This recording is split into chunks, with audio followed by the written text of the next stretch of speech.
নমস্কার বন্ধুরা, আমি রিজু। ভৌতিক ঘটনার একটি নতুন গল্পে আপনাদেরকে স্বাগত জানাই। আজকের এই গল্পটা আমাদের পাঠিয়েছে আমাদের প্রিয় কার্তিক দা, অর্থাৎ রোহিত মণ্ডল। এই গল্পটা তার ছোটবেলার ঘটনা, যখন সে আমতায় থাকতো, যেটা তার সঙ্গে নাকি সত্যি করে ঘটেছে। চলো বেশি দেরি না করে গল্পটা বলা শুরু করা যাক। আজকে আমি যে গল্পটা বলতে চলেছি সেটা আমার সঙ্গে ছোটবেলায় ঘটেছে, যখন আমার বয়স প্রায় 7 থেকে 8 বছর।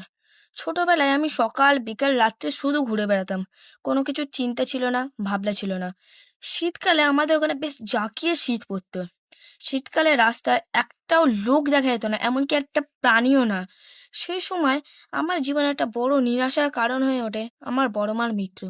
হঠাৎ বড় মা হঠাৎ কোনো কারণে সে আত্মহত্যা করে। আমি ছোট হবার কারণে আমার মাথায় অতটা জ্ঞান আসেনি। শুধু এতটাই জানতাম আমার বড় মা আত্মহত্যা করেছে। বড় মার মৃত্যুর ঠিক 4 দিনের মাথায় আমার মায়ের সঙ্গে কিছু খচিত কারণে আমার ঝামেলা হয়, এবং সেই আগে আমি ঘর থেকে বেরিয়ে পড়েছিলাম মাসির বাড়ি যাওয়ার উদ্দেশ্যে, কিছু আগুপিছু না ভেবে। তখন প্রায় রাত্রি 9:30। শীতের রাস্তায় একটাও লোক নেই। আর সেদিন যেন আরো নিঝুম, পুরো কুয়াশাময় রাস্তা। এতটাই কুয়াশা যে আমার সামনে দিয়ে কোনো ছায়াও চলে গেলে আমি সেটা বুঝতে পারবো না। আমার মাসির বাড়ি যাওয়ার রাস্তা আমার বাড়ি থেকে প্রায় 10 মিনিট, এবং তারই ঠিক মাঝামাঝি রাস্তায় পড়ে আমার বড়মার বাড়ি। আমি যেন ক্ষণের পর ক্ষণ হেঁটে যাচ্ছি, কিন্তু সেই বড়মার বাড়ির সামনে পৌঁছে আমি একটা পাও এগোতে পারছি না। আমি অন্ধকার এড়িয়ে সামনের দিকে তাকাতে চাইছিলাম, কিন্তু তাকাইয়ে আমি বুঝতে পারলাম যে কে যেন একটা লাল ধপধপে শাড়ি পরে কোমরে একটা কলসি নিয়ে হেঁটে যাচ্ছে আমার থেকে ঠিক 10 পা দূরে একটা পুকুরের কাছে। আমার অবচেতন মন থেকে যেন বড়মা ডাকটা আপনা আপনি বেরিয়ে এলো। সেই মহিলা আমার দিকে ঘুরলো। সে যেন আমার বড়মা। সত্যিই কি সে আমার বড়মা? সেই মহিলা আমাকে বলল। বাবা কার্তিক, এত রাতে তুই কোথায় যাচ্ছিস? আমি ভয়ে ভয়ে বললাম, বড়মা, তুমি কি বড়মা? বড়মা বলল, হ্যাঁ রে বাবা, তুই যাচ্ছিস কোথায়? এই হাড় কাঁপানো শীতেও আমি যেন প্রচন্ড ঘামছি। বুকে অল্প সাহস নিয়ে বললাম, মাসির বাড়ি। আমি মায়ের সাথে ঝগড়া করে বেরিয়ে পড়েছি। এত রাতে তাহলে একা যাস না। শীতের রাত, কোথায় কি বিপদ হবে। চ, আমি দিলাম। আমি উত্তর দিলাম, আচ্ছা চলো। ঠিক কিছু দূর গিয়ে সামনেটা নদীর পাড়, ওটা টপকেই আমার মাসির বাড়ি। তখন বড় মা আমার হাতটা একবার স্পর্শ করলো।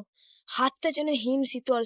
এই হাত যেন আমার হাতটা ছুঁয়ে পুরো হাতটা জ্বালা করছে। মানুষের শরীর যে এত ঠান্ডা হতে পারে আমি তা আগে বুঝতে পারিনি। দেখলাম মাসির বাড়ি আসার আগে বড় মা কোথায় চলে গেল সেই নদীর পাড় ধরে, আর বলে গেল, কার্তিক বাবা, আমি এলাম। সাবধানে চলে যাস, পরে আবার দেখা করব। আমিও চলে গেলাম মাসির বাড়ি। মাসিকে মায়ের সাথে ঝগড়ার কথা সব বললাম। সব শুনে মাসি বলল, ওরম করতে নেই বাবা। একটু রাত গড়াতে না গড়াতে আমি আর অপেক্ষা করতে না পেরে মাসিকে বড় মার সাথে ঘটা সব ঘটনা খুলে বলে দিলাম। মাসি শুনে চমকে গেল, যেন আকাশ থেকে পড়লো মাসি। তারপর থেকে মাসি এবং মা কেউই আমাকে একা সন্ধ্যের পর বাইরে বেরোতে দিত না। আর কিছুদিন গড়াতে না গড়াতে বড় মার শ্রাদ্ধের কাজ ঘনিয়ে এলো। নিমন্ত্রণ পড়লো আমাদের। তখন আমার মাথায় ঢুকলো আমি যে কোন বিপদের হাত থেকে বেঁচে এসেছি।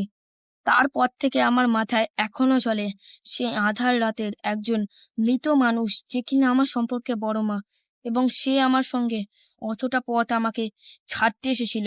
আজও সেই রাতের কথা মনে পড়লে আমার গায়ে দিয়ে ওঠে কাঁটা, আর বড় মার মুখে সেই ডাক। বাবা কার্তিক। নমস্কার বন্ধুরা, আমার নাম রোহিত মণ্ডল।